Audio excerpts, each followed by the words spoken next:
Allah Maha Adil. Allah Maha Adil. Kalau kita baca Quran, diceritakan tentang kisah para Nabi dan Rasul yang terdahulu yang diazab, kaum-kaum para Nabi dan Rasul yang diazab. Allah tak terus hukum tau. Allah utuskan para Nabi dan Rasul, beri peringatan kepada mereka dulu. Bukan sekali, bahkan beberapa kali. Apa yang terjadi kepada kaum Ad, kaum Thamud, kepada kaum Nabi Musa, kaum Nabi Isa. Semua tu diberi peringatan dulu, peringatan demi peringatan, dan bukan sekali, banyak kali. Sampailah satu tahap kalau mereka dah mencabar Allah atau mencabar Nabi-Nabi Allah, itu jam baru adanya azab. Apa yang boleh kita faham di sini? Ibrah adalah Allah Maha Adil. Allah tak terus menghukum manusia. Allah terlebih dahulu utuskan Nabi, Allah turunkan kitab sebagai peringatan dan panduan kepada kita.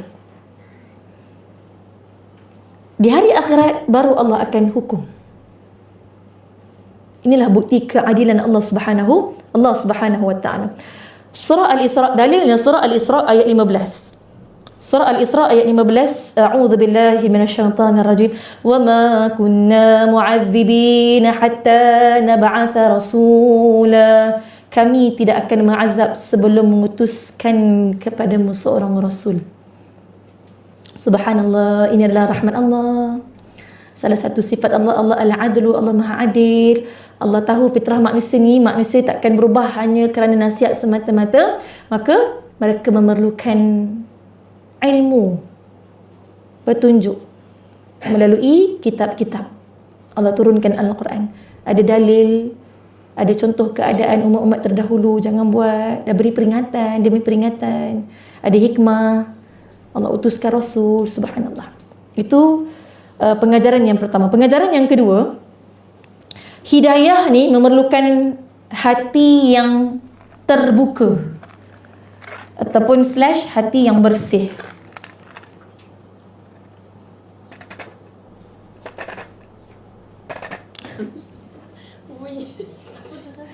Ni Suzan minta izin je dia macam pedih kat tekak je. So memang baru balik Kelantan tu kan, demam. Lepas tu baru nak baik ni tekak. Gata tekak lah. Itu balik Kelantan pehel lah. Bismillahirrahmanirrahim. Minta izin tidak tahu nak sambung lah. Begitulah. Gata sikit. Makin budu. Tak kena makin budu kata tekak. Segabu. Mak apa ulat-ulat tu jadi gatal gitu. Baik, nombor 2. Apa ibrah? Hidayah memerlukan hati yang terbuka, hati yang bersih. Ilmu yang banyak tidak memberi manfaat jika hati dipenuhi dengan kesombongan. Masalah hati. Tengok apa yang kita belajar daripada ayat keempat ni. Bukti saja tak mencukupi jika hati ego, hati hasad, hati penuh dengan kesombongan. Sebab golongan bangsa Yahudi ni kan mereka menyatakan mereka bangsa terpilih. Bangsa Arab pula, bila mereka sombong, merendahkan orang lain. Sombong, maksud sombong? Pertama, sombong menolak kebenaran, itu pertama. Yang kedua, apa maksud sombong? Merendahkan orang lain. Yang ketiga, apa maksud sombong? Merasa diri lebih baik daripada orang lain. Sebenarnya step tu yang merasa diri lebih baik tu nombor 2. Pertama, menolak kebenaran. Yang kedua, merasa diri lebih baik daripada orang lain. Bila dah rasa diri lebih baik, itu yang dia boleh merendah-rendahkan orang lain. Maksud yang ketiga, maksud sombong yang ketiga adalah merendah-rendahkan orang lah, merendahkan orang lain. Ramai, saya bagi contoh analogi. Ramai orang tahu rokok memudaratkan. Bahkan bukti sangat banyak. Bahkan kotak kok tu dah ada gambar dah. Memang merosakkan. Tapi mengapa mereka masih lagi kok? Sebab tengah buat live, takut dia ingat kempen. Saya setik TikTok kita ni kan, buat menajuk. Ya. Kenapa? Masalah bukan kurang bukti, tapi Tetapi apa? Hati lah. Subhanallah. Bukan kurang bukti. Kadang manusia kata apa? Kalau aku nampak bukti, baru aku akan berubah. Tetapi tengok Al-Quran, sejarah, sirah, dah ada bayinah dah menunjukkan. Fir'aun pun melihat mukjizat. Abu Jahal pun tengok mukjizat. Fir'aun tengok mukjizat Nabi apa? Nabi Musa. Abu Jahal tengok mukjizat Nabi Muhammad sallallahu alaihi wasallam. Orang Yahudi mengenali para nabi dan rasul mereka, tapi mereka tetap kufur kerana masalah sebenar bukan pada mata mereka, tetapi pada hati. Kan ada ayat Quran Allah kata apa? Surah Al-Hajj ayat 46, fa innaha la ta'mal absar walakin ta'mal qulub. Bukan mata yang buta, tetapi hati yang ada di dalam dada-dada mereka. Mata baca Quran Allah. Mata kita melihat zat Al-Quran. Mukjizat Nabi Musa, tongkat bertukar menjadi ular. Banyak mukjizat para Nabi dan Rasul. Jangan tunggu mukjizat. Mukjizat terbesar yang berada dalam tangan kita adalah Al-Quran. Sentiasalah muhasabah. Kalau kita ni sukar untuk nak menerima kebenaran dan nasihat, kadang yang menghalang kita bukanlah ilmu pengetahuan kita terhadap ayat-ayat Al-Quran, terhadap dalil-dalil yang ada dalam Al-Quran dan Sunnah Nabi, tapi kerana ego kita yang tak nak menerima kebenaran ataupun tak nak mengaku kita ini silap, kita salah, ataupun kita ada kekurangan kita ada kejahilan kita, yang akhirnya kita tetap beramal ataupun kita tetap dengan tabiat buruk kita, tabiat yang bercanggah dengan Al-Quran. Dan yang kelima, yang terakhir, Ibrahim yang kepada kita belajar adalah jagalah uqwah. Jagalah uqwah. Allah memuji orang yang bersatu di atas kebenaran, bukan orang yang menang dalam perbalahan. Jangan menjadi punca tafarraq, punca perbalahan, punca perpecahan.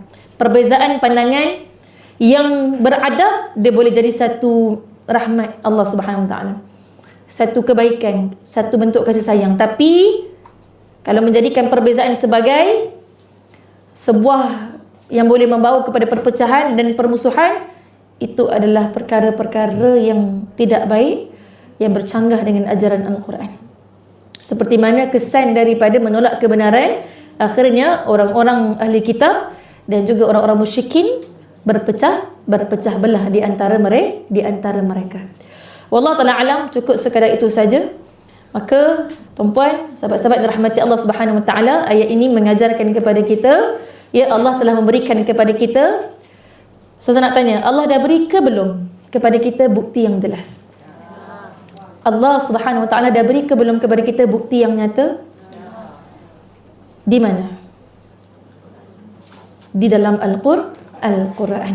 Rasulullah sebagai qudwah, Al-Quran sebagai petunjuk, dan fitrah insan ni kita sebagai perasaan hati yang wujud dalam diri kita. Persoalannya bukan lagi adakah bukti itu telah datang kepada kita atau tidak, kerana bukti itu sudah pun berada di hadapan kita. Bukti itu telah terang dan nyata dan jelas. Persoalan sebenar, adakah hati kita masih mencari kebenaran atau hanya mencari alasan untuk perubahan dalam kehidupan.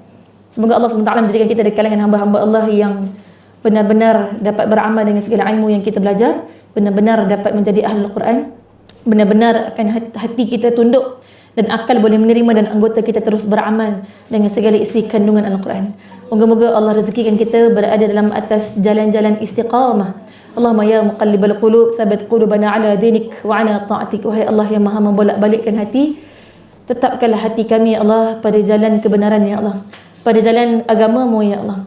Allah menawwir qulubana binur hidayatik kama nawartal arda binur syamsik abadan abada birahmatika ya arhamar rahimin. Allahumma a'inna ala dhikrika wa syukrika wa husni ibadatik.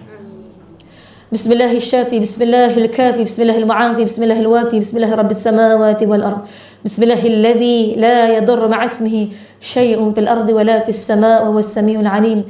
Bismillah tawakkalna 'ala Allah, la hawla wa la quwwata illa billahil 'aliyyil 'azim. Allahumma ij'alna ahlal Qur'an, Allahumma ij'alna ahlal Qur'an, Allahumma ij'alna ahlal Qur'an, Allahumma ij'alna ahlul ibadah, Allahumma ij'alna ahlul أهل الذكر، اللهم اجعلنا أهل الصلاة، اللهم اجعلنا أهل القرآن وعبادة فيها. أمين يا الله، أمين الرحمن، أمين رب العالمين. ربنا آتنا في الدنيا حسنة وفي الآخرة حسنة وقنا عذاب النار، ودخلنا الجنة مع الأبرار يا عزيز يا غفار يا رب العالمين. صلى الله على سيدنا Muhammad wa ala alihi wa sahbihi baraka wasallam. Alhamdulillah rabbil alamin. Sama-sama kita akhiri dengan beristighfar kepada Allah, minta ampun kepada Allah sepanjang perkongsian pada hari ini. Kalau ada tersalah kata, khususnya ustazah yang banyak berkata, tersalah adab, tersalah sangka, tersalah faham sepanjang menuntut ilmu. Astaghfirullahalazim. Astaghfirullahalazim. Astaghfirullahalazim. Astaghfirullahalazim wa lakum. Sama-sama kita tutup dengan sekali tasbih kafarah dan suratul Asr. Bismillahirrahmanirrahim. Subhanakallahumma bihamdika asyhadu an la ilaha illa anta nastaghfiruka wa natubu ilaik.